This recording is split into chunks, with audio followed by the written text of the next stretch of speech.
জেড্রিএস চ্যানেলে তোমাদেরকে স্বাগতম।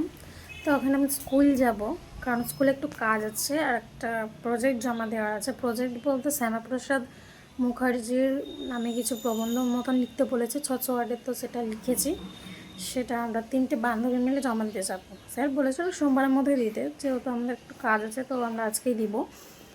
তো দেখো আকাশটা আজ কত সুন্দর, জানি না দেখতে পাচ্ছ কি।